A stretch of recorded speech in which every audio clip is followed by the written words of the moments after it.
शुक्लाम्बरधरं विष्णुं शशिवर्णं चतुर्भुजं प्रसन्नवदनं ध्यायेत् सर्वविघ्नोपशान्तये।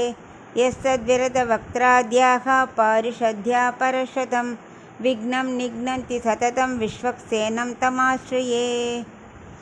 இன்னைக்கு ஸ்ரீ விஷ்ணு சஹஸ்ரநாமத்தில் 13வது திருநாமம் அவ்யயக பார்க்கலாம். அவ்யயகனா பக்தர்களை எப்பவும் தன்னோடையே இணைத்து வைத்து கொள்பவர், நழுவ விடாதவர்னு அர்த்தம்.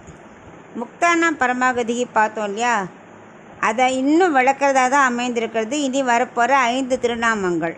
என்னென்னா அவ்யயக, புருஷக, சாட்சி, க்ஷேத்ரஜ, அக்ஷரக. இந்த 5 திருநாமங்களும் முக்தானா பரமாகதியோட தான் அடித்தளமாக இருக்குது. இப்போ நம்ம அவ்யயங்கிறதுக்கு பார்க்கலாம். அவ்யயக அப்படின்னா முக்தர்களை ஒருபோதும் விட்டு பிரிவதில்லை. முக்தாத்மாக்கள் என்ன பண்ணுவாள், மறுபடியும் பிறக்க மாட்டா. ஏன்னா ஒன்ஸ் வைகுண்டத்தை அடைஞ்சாச்சுன்னா அவள் ஒருபோதும் திரும்பி வருவதே இல்லை. அந்த ஐயமே தேவையில்லை. பெருமாள் நம்ம விடவே மாட்டார். நச்சப்புனராவர்த்ததே நச்சப்புனராவர்த்ததே. இப்போ நம்ம சத்தியலோகம், தேவலோகம் எங்கே போனாலும், பித்ருலோகமாக எங்கே போனாலும் நம்ம புண்ணியம் செஞ்சது முடிஞ்சு போச்சுன்னா அந்த காலம் முடிஞ்சால் மறுபடியும் பூமியில் தான் பறந்தாகணும்.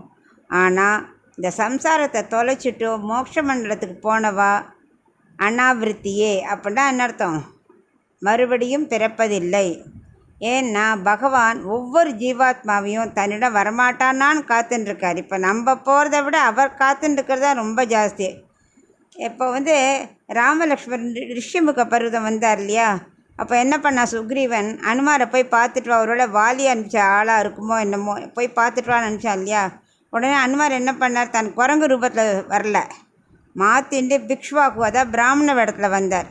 வரும்போது என்ன நினச்சிட்டாருன்னா, தன்னை பற்றி எதுவும் சொல்லக்கூடாது, அதுக்கு மேலே அவளை பற்றி மட்டும் யாரும் தெரிஞ்சுன்னு வரணும்னு நினச்சிட்டு தான் வந்தாராம். அப்படி மறைச்சிட்டு தான் வந்தார் தன்னை. அதுதான் வால்மீகியோட சட்ட புத்தி அப்படிம்பார்.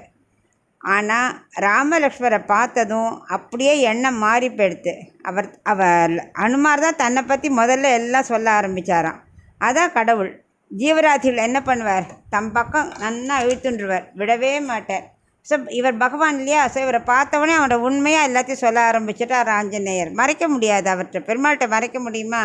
ஏன்னா அவர் சர்வ சக்தி உடையவர். அவரால் முடியாதது எதுவுமே இல்லை. தன்னிடம் வந்தவரை நழுவ விடவே மாட்டார்னு நமக்கு தெரியும். ஆனால் அவருக்கு அதுக்காக ஜீவாத்மாக்களை திரும்ப அனுப்ப முடியாதா? பூலோகத்துக்கு அனுப்ப முடியும், அழிக்க முடியும், அனுப்ப முடியும், என்ன வேணால் பண்ண முடியும். ஆனால் அவர் பண்ண மாட்டார். ஏன்னா அவர் சத்திய வாக்கு கொடுத்துருக்கார். அவர் சர்வ சக்தி படைத்தவராக இருந்தாலும் சத்திய வாக்கு கொடுத்துருக்கார். அவர் தான் கொடுத்த வாக்கை ஒருபொழுதும் நழுவ விடவே மாட்டார். சர்வசக்தித்வம் எவ்வளோ முக்கியமோ அதை மாதிரி அவருக்கு சத்திய வாக்கியத்துவம், அது ரெண்டும் அவர் எப்போவுமே கடைப்பிடிக்கக்கூடியவர், சங்கல்பிச்சுட்டார். அதனால் பகவானுக்கு அவ்யயக என்ற திருநாமம், பக்தர்களை தன்னுடன் நினைத்து கொள்பவர் அர்த்தம். இப்போ இதுக்கு ஒரு சின்ன ஸ்டோரி பார்க்கலாம். யயாதின்னு ஒரு ராஜா இருந்தான். அவன் நிறைய புண்ணியம் பண்ணி சொர்க்கலோகம் போடுறான். சொர்க்கலோகம் போனோடனே இந்திரனுக்கு ஈக்குவலாக ஒரு சிம்மாசனத்தை பக்கத்தில் உட்காந்துட்டான். அப்படி உட்காந்தோன்னே இந்திரனுக்கு எப்போவுமே கொஞ்சம் பயம். தன்னோட சிம்மாசனத்துக்கு ஈக்குவலாக யார் வந்தாலும் எங்கே நம்ம பதவி போயிடுமோ அப்படி பயந்துட்டே தான் இருப்பான். ஆனால் இவன் பண்ண புண்ணியம் அவருக்கு ஈக்குவலாக சிம்மாசனில் உட்காரும்படியாக ஆகிடுது. இது இந்திரனுக்கு பிடிக்கல. இப்படி சமயம் பார்த்துட்டே இருந்தான். ஒரு தடவை என்ன ஆச்சு, யயாதியை ஆமாம், யயாதிக்கிட்ட இவன் பேசுகிறான் இந்திரன், நீ ரொம்ப தானம் பண்ணியாமே, என்னெல்லாம் பண்ண அப்படிங்கிறா. உடனே அவனுக்கு குஷி வந்துட்டு, ஓ அதுவா, நான் என்னெல்லாம் பண்ணேன் தெரியுமா, இந்த தானம் பண்ணேன், அந்த தானம் பண்ணேன், இருக்கிற பெருமையெல்லாம் பீத்த ஆரம்பிச்சிட்டான், தற்பெருமை அடிச்சுட்டான்.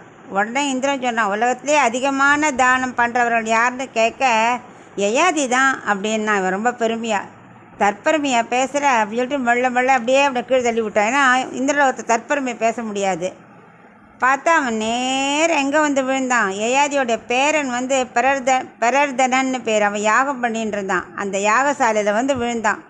அப்போ தான் யயாதி சொன்னான், நான் ரொம்ப தற்பெருமை பேசினேன், என்னை இந்திரன் தள்ளி விட்டுட்டான் அப்படிங்கிறான். அதுக்கு பிரர்தனன் சொல்கிறான், நீ சொர்க்கத்துக்கு ஆசைப்பட்ட இல்லையா, அதனால் ஒரு நாள் இப்படி தான் நடக்கும். நீ என்ன பிரம்மலோகத்துக்கு ஆசைப்பட்டாலும் இதுதான் நடக்கும். நம்மளை நழுவ விடாது யார் தெரியுமா, நாராயணன் மட்டும்தான். அதனால் நாராயணன் அடையத்தான் ஆசைப்படணும் அப்படின்னார். அதற்கு ஒன்று யயாதி நாராயணான்னு ஒரு நாள் தள்ளி விட்டா என்ன பண்ணுறது அப்படின்னா, அதுக்கு பேரன் சொல்கிறான், ஒரு நாளும் ஸ்ரீமன் நாராயணன் யாரையும் தள்ளிவிட மாட்டார். இந்திரனுக்கு பொறாமை உண்டு, பதவி மோகம் உண்டு, ஆனால் கடவுளுக்கு அப்படி இல்லை. அனைவரும் வைகுண்டத்துக்கு வரணும் தான் அவர் காத்துன்ருக்கார். அது மட்டும் இல்லை, அங்கே வந்தவொடனே என்ன பண்ணுவார், 8 கல்யாண குணங்களை கொடுத்து நம்மளை அனுபவிக்க சொல்வார். தனக்கு சமமாக உட்கார வச்சுப்பார். அவ்வளோ சந்தோஷப்படுவார். அதனால் பெருமாள் அடையத்தான் நீ தவம் செய்யணுமே தவிர அல்ப சந்தோஷமான சொர்க்கத்துக்கெலாம் ஆசைப்படக்கூடாது அப்படின்னு பேரன் யயாதி உபதேசம் பண்ணுறார்.